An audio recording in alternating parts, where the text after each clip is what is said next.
I never thought I'd be the kind of person to plot revenge, but my wealthy Aunt Evelyn pushed me too far. I'm Claire, 32, a graphic designer living in Seattle with my fiancé, Matt. We're not rolling in money, but we have a good life. We both work hard, we have a cozy apartment, and we were excited to start our future together until my aunt decided to make my wedding a battleground. Evelyn is my dad's older sister, a 65-year-old widow who lives like she stepped out of a country club brochure. She has a sprawling estate, a vintage Rolls-Royce she barely drives, and a membership at the Cascadia Elite Club, the kind of place where people sip champagne and pretend to be above the rest of the world. She's always been like this, looking down on everyone who doesn't have a fortune to their name. Growing up, I ignored it. She was family. But when she ignored my wedding invites, not one, but three, I realized she wasn't just being forgetful. She was making a point. So I decided to make one too. Matt proposed last spring under the cherry blossoms at the University of Washington. It was beautiful, completely unexpected. People around us clapped, and I was so caught up in the moment that I didn't even realize how much attention we were getting until strangers started congratulating us. My parents were thrilled. They hosted a small dinner to celebrate, and for the first time in a while, everything felt perfect. Evelyn, though, nowhere to be seen. She texted my mom a vague busy with plans excuse, which meant she was at some club event or spa weekend. No surprise there. Still, I sent her a wedding invitation in June. I designed it myself, elegant but simple, something I thought she'd appreciate. I even included a personal note, making it clear that I genuinely wanted her to come. No response, no call, no text. Maybe she didn't get it? So in August, I called her, left a voicemail about the wedding date, October 15th, and asked her to let me know if she could make it. Silence. At this point, I should have known better, but I tried one last time. 2 weeks before the wedding, I sent a text. Short and direct, hey, just wanted to check if you'll be able to come. It would really mean a lot. She finally replied, oh, I'll see if I'm free. That was it. No apology, no acknowledgement of the months of ignoring me. And then, nothing. She ghosted me. I tried to brush it off. Maybe she was just busy, or maybe she had something going on she didn't want to talk about. But then my cousin Lisa let something slip. She mentioned, casually, that Evelyn had laughed about my little backyard wedding and never had any intention of coming. That hit harder than I expected. I had spent months planning the perfect day, pouring my time, effort, and savings into it. And she thought it was beneath her? That night, I sat with Matt, trying not to cry as I told him what Lisa had said. He held my hand and told me not to let her get to me, but it stung. October 15th came, and she didn't show. My parents made excuses for her, saying maybe something came up, but I knew the truth. She never cared. A week later, I was scrolling through Instagram when I saw it. A photo of Evelyn, sipping champagne on a balcony at the Cascadia Elite Club. The caption? Living my best life. She had blown off my wedding for a random club event. That was when something shifted. I wasn't just hurt anymore. I was angry. Matt told me to let it go, that she wasn't worth it. But Evelyn had spent years looking down on people, acting like she was untouchable. This wasn't just about the wedding. It was about all the times she treated people like they were nothing. All the times she used her money and status to act like she was better than everyone else. She had made it clear that she didn't respect me. Fine. But I knew one thing she did respect. Her place at that club. It wasn't just a hobby for her. It was her whole identity. The exclusive events, the networking, the image, it was everything to her. And if she lost that, she'd be devastated. So I started doing my research. Cascadia Elite Club was strict. Invite only, $50,000 annual fees, and a long list of rules. Rules that, if broken, could get a member banned. I didn't have a plan yet, but I knew one thing. I was going to hit her where it hurt the most. I spent hours online digging into the club's rules and regulations. Cascadia Elite Club had a strict code of conduct, and one thing stood out: conduct unbecoming of a member was taken very seriously. That included financial fraud, tax evasion, and anything that could bring embarrassment to the club. They prided themselves on exclusivity, and any hint of scandal could be enough to get someone removed. That was exactly what I needed. My dad unknowingly handed me my first clue. We were on a call, casually chatting when he brought up how Evelyn had always bragged about how she and her late husband handled their estate taxes. He laughed, calling it one of her favorite stories. That caught my attention. If she had fudged her late husband's estate taxes and openly talked about it, there had to be more. But I needed proof. I created a burner email under the name Sarah Michaels, a fake journalist. I drafted a message to the club's ethics committee, keeping it vague. I hinted at credible tips about a member's financial misconduct, saying I was gathering information on tax evasion among Seattle's elite. No details. Just enough to make them curious. Then I started tracking Evelyn's movements.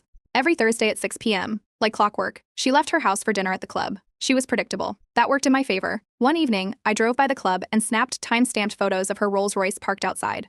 If I needed to build a timeline later, I'd have proof she was actively involved in club events.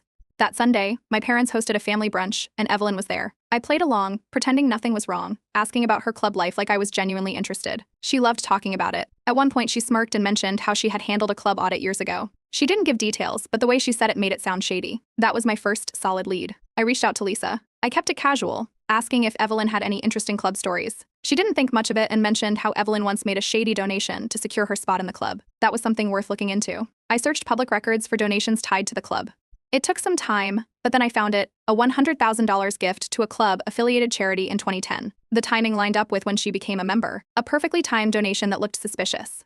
Instead of going directly to the club with this information, I took another approach. Sarah Michaels sent an anonymous tip to a local journalist, hinting at a Cascadia elite club member with a questionable financial past. I didn't name names, but I made sure it was intriguing enough to make someone want to dig deeper. Matt caught me working on my laptop late that night. He saw the drafted emails and asked what I was doing. I told him I was being careful, that I wasn't going to get caught. He didn't look convinced, but he let it go, for now. To get more insight, I joined a local forum where club staff vented anonymously. After scrolling through posts, I found one mentioning a stuffy old lady who had been causing drama at the club lately. There was a good chance that was Evelyn. I took it one step further. I created a blurry, slightly distorted tax form with Evelyn's name, making it look like a leaked document. I didn't plan on using it immediately, but having it ready gave me options. That night, as I shut my laptop, I knew I was onto something big. Lisa mentioned in passing that Evelyn was hosting a wine tasting event at the Cascadia Elite Club next Friday. That was perfect. If things went according to plan, she'd be facing questions from the club right around the same time she was trying to play hostess. I went back to the forum where club staff vented anonymously. One user had complained about entitled members ruining their shift. I sent them a direct message, hinting that I had dirt on one of those members and needed their help. They were curious but cautious. I responded as Sarah, keeping things vague, saying I had information that could expose a major club scandal, but needed someone on the inside. They took the bait. They responded, revealing that Evelyn had once screamed at a waiter for spilling a drink on her. Apparently, she made such a scene that the manager had to step in. Public tantrums were frowned upon at the club, bad behavior from members could hurt their image, and they didn't tolerate repeat offenders. I searched for more dirt, scouring YouTube for old club event footage. After a while, I found something useful, an old video from 2019. In it, Evelyn was clearly tipsy, waving a wine glass while arguing with another club member. It wasn't a full meltdown, but it showed her in an unflattering light. That was enough. I sent an email as Sarah to the club's ethics committee, attaching the video link and hinting that it was part of a pattern of misconduct. I also teased that there was a financial scandal brewing, mentioning that some records might be worth looking into. That Sunday, my parents hosted a barbecue and Evelyn showed up. I played it cool, making casual conversation. She had no idea what was happening behind the scenes. At one point, she started gloating about her upcoming event at the club. After dinner, she stepped outside to take a phone call. She didn't lower her voice. She sounded annoyed, mentioning something about a nosy email the club had sent her. That was my doing. Later that night, Matt found a printed email from Sarah that I'd left out by accident. He confronted me, recognizing that I was behind it. He warned me that if this went too far, he'd tell my parents. I convinced him it was just a prank that had spiraled, something I was handling. He wasn't happy, but he let it go, for now. On the forum, my staff contact posted anonymously, mentioning a big member scandal brewing. The gossip was spreading. I sent the blurry tax form to the staffer, asking them to accidentally leave it somewhere management might see. Lisa texted me later, asking if I'd heard about the club drama. Evelyn had mentioned rumors spreading, but she didn't know where they were coming from. Then, Sarah got a reply from the ethics committee. They wanted a meeting with my source. That meant I had to adjust my plan. Instead of engaging directly, I drafted a letter from a former accountant who had worked for Evelyn. I made sure it sounded formal but vague, just enough to raise suspicion. That night, I poured myself a glass of wine, picturing the moment Evelyn would get the club's letter. Lisa sent me a photo of an envelope sitting on Evelyn's kitchen counter, marked urgent from the Cascadia Elite Club. The moment I saw it, I knew. The club had taken the bait. A few hours later, Lisa updated me again. Evelyn was on the phone, furious. She was ranting about false accusations and how jealous nobodies were trying to drag her down. She sounded panicked, which meant the club's letter wasn't just a warning. They were taking the rumors seriously. On the forum, my staff contact confirmed that the fake tax form I'd planted had made its way around club staff. The gossip was spreading fast. People were whispering.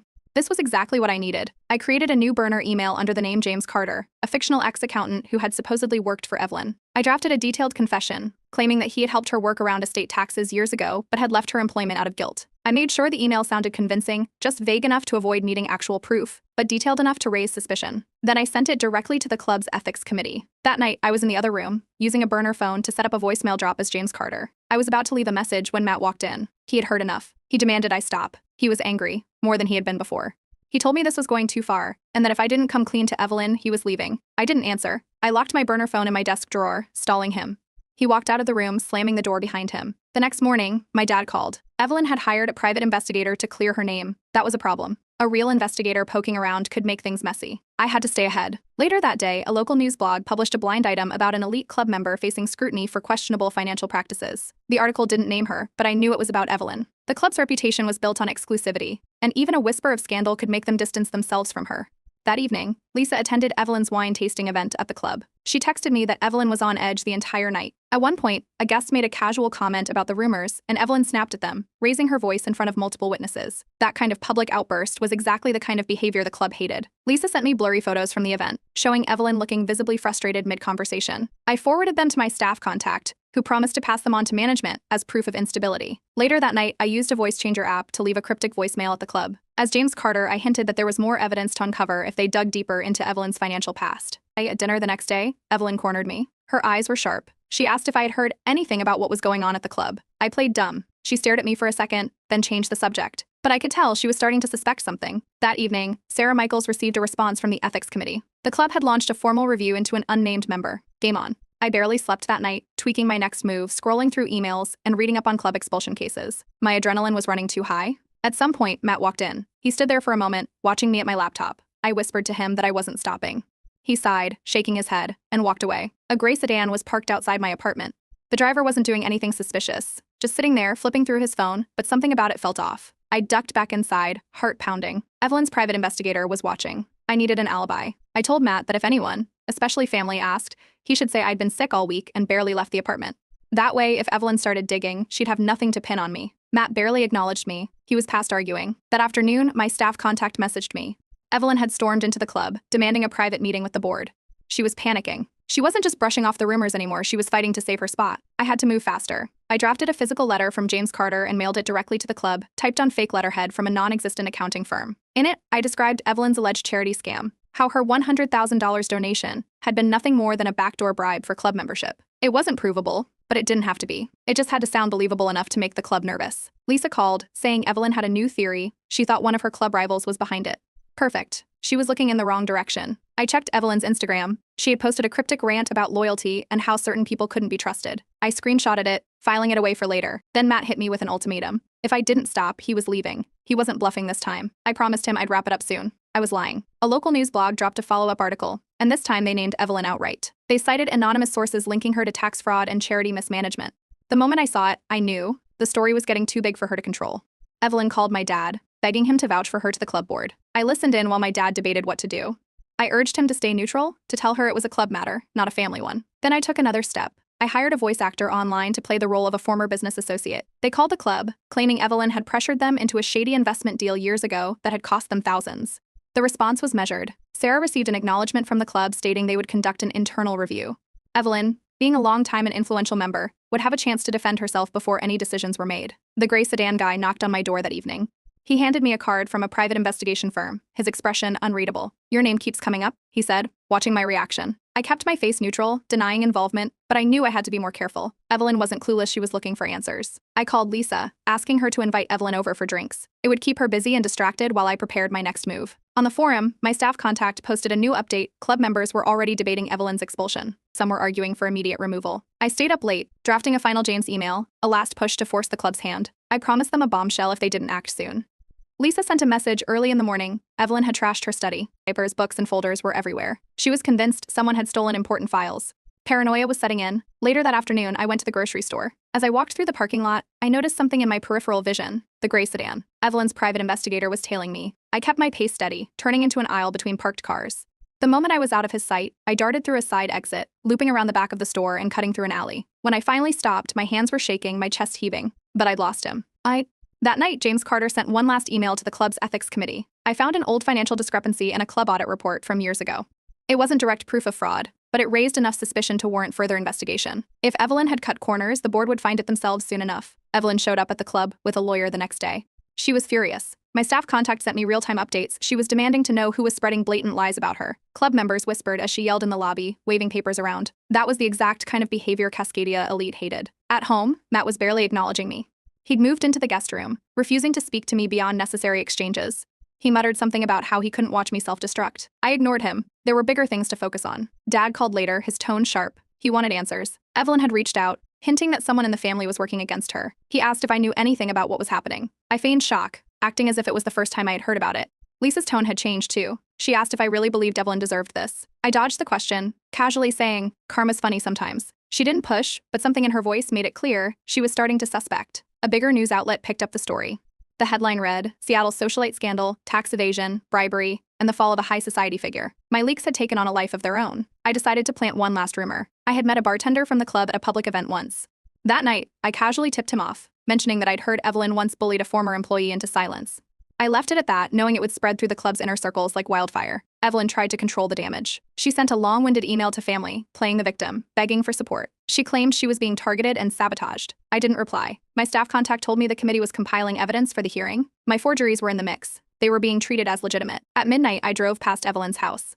From the street, I could see her in the backyard. A fire pit was blazing. She was burning papers. I stayed there for a long moment, watching as she tossed in folder after folder. If she was destroying documents, it meant she was truly scared. I sat in my car afterward, hands gripping the steering wheel. For the first time in weeks, tears came. For a moment, I wondered if I had gone too far. But then I thought about her Instagram post from my wedding day. The champagne glass. The smug caption. Living my best life. I wiped my face. When I got home, I checked the club forum. A member had posted anonymously. Evelyn's expulsion vote was imminent. I stared at the screen, pulse pounding.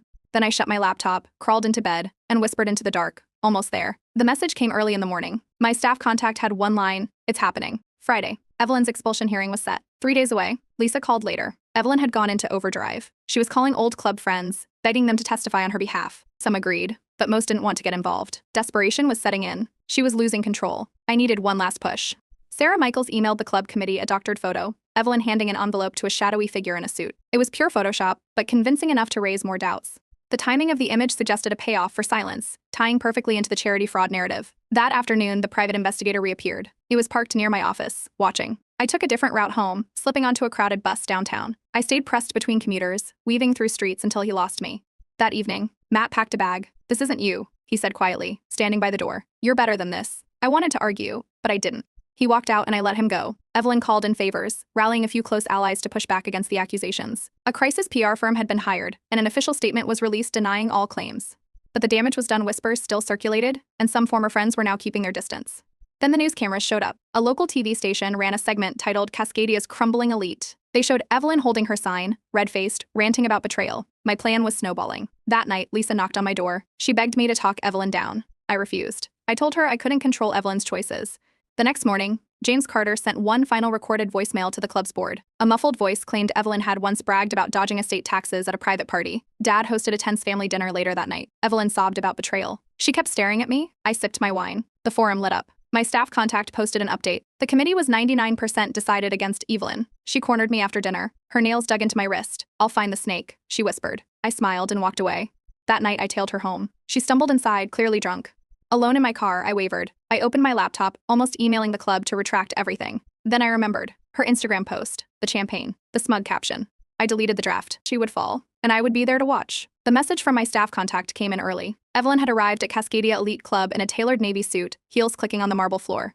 Her lawyer trailed behind her, a sharp-dressed man carrying a briefcase that looked far too thin to handle what was coming. She looked polished, but there was something off, a stiffness in her shoulders, a tension in her jaw. She wasn't as composed as she wanted to seem. Outside, reporters had gathered. The local blog had tipped them off, and now camera flashes flickered like wildfire. The humiliation wasn't just happening behind closed doors, it was about to become public record. Lisa sent a quick update from inside. Evelyn had given a speech to the committee, voice trembling. She had painted herself as the tragic victim of a smear campaign, claiming she had been framed by jealous enemies. Some members nodded sympathetically, but others exchanged skeptical glances. She was fighting for her life, but the damage had already been done. Then the committee presented the claims, but Evelyn's lawyer countered, requesting verification.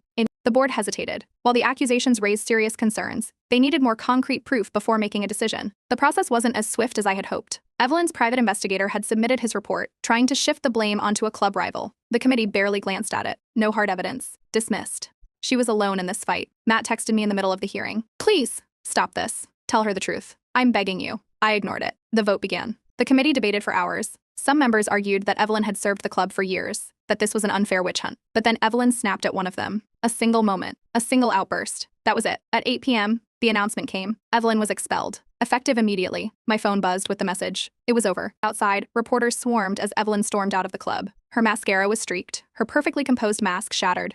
She screamed about lawsuits, vowing to sue the club, the media, anyone who had defamed her. The cameras caught it all. Later that night, Lisa called. Her voice was tight, accusing. She knew I had something to do with this. She didn't have proof, but she knew. I deflected, brushing it off. Evelyn dug her own grave. Dad texted me soon after. Evelyn disowned the family. She says we're all toxic. I didn't react. I checked the forum. Staff members had posted pictures of Evelyn's reserved parking spot being painted over. A quiet, final erasure. I poured myself a glass of Evelyn's favorite Pinot Noir. I toasted alone. Then Matt left. This time, he didn't just move to the guest room. He packed a bag, walked out the door, didn't look back. I didn't argue. Instead, I sat alone, scrolling through Evelyn's old Instagram post from my wedding day. The champagne glass. The smug caption. Living my best life. I wondered if I had paid too much for this. Lisa sent an update. Evelyn was gone. She had fled to her vacation home in Oregon, avoiding the reporters camping outside her estate. The once invincible socialite, reduced to hiding. At Cascadia Elite Club, the fallout continued. My staff contact posted an update. Members were turning on each other. Evelyn's scandal had unleashed chaos. Suddenly, people were digging into other members' finances, questioning donations, whispering about backroom deals. My leaks had started a witch hunt. The news cycle didn't let up.